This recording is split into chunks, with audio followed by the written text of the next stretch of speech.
Conseil ministre mun ni ale bɔra o timɛ la arabadon n'o bɛnna décembre kalo tile 7 ma san 2022 chapitre des mesures législatives et réglementaires la ka jira k'a fɔ an ka ministre min ka baara ɲɛsinnen bɛ hakɛ ko ale ni kiiriko ani bunadamadenw ka hakɛ ko ɲɛnabɔ bamananw fɛ ko garde des sceaux fana ale fana ye ka rapport la k'i b'a ye k'a fɔ projet de décret dɔ fana ta la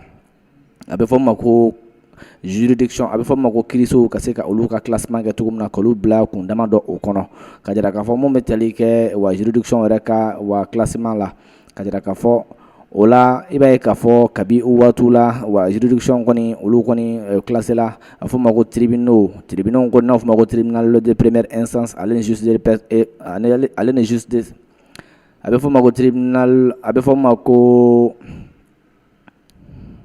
classement hukumu kɔnɔna la k'i b'a ye k'a fɔ mun bɛ tali kɛ danfara la o kɔni tun bɛ kosɛbɛ san tɛmɛnlenw la ka jira k'a fɔ kabi san waati min na ni Mali y'a ka yɛrɛma hɔrɔnya ta ka danfaraw kɔni kɛ kɛrɛnkɛrɛnnen la a bɛ fɔ o ma ko tribunaux de première instance ale ni justice de paix à compétence étendue k'a ye k'a fɔ fɛn bɛ tali kɛ o wulikajɔ fana la o kɔfɛ wa création nana kɛ ka se ka wa kiiritigɛso kuraw fana bila sen kan n'o fɔ o ma ko cour d'appel ale ni tribunaux de première instance tribunaux de commerce tribunaux administratifs ani justice de paix à compétence étendue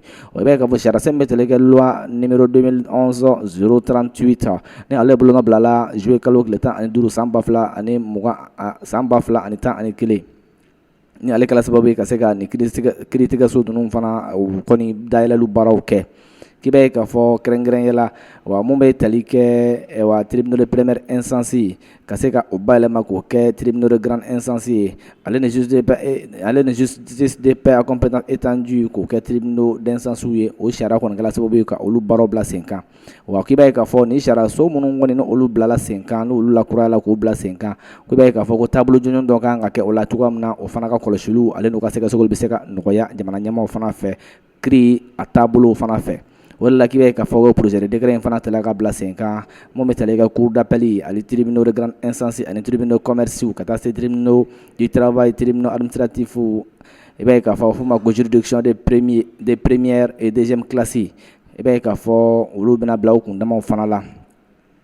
k'i b'a ye k'a fɔ mun bɛ tali kɛ fana u ka wulikajɔw ka sɛgɛsɛgɛliw kɛ k'u ka baaraw fana kɔlɔsi ka taabolo lajɛ san 5 hukumu kɔnɔna la a bɛna kɛ sababu ye ka se ka kow bila kundama kelen na baara a ɲɛli hukumu kɔnɔna la Bamakɔ décembre kalo tile 7 san 2022 secrétaire général du gouvernement Mahamadou Dagnon officier de l'ordre national ale bolo bɛ sɛbɛn la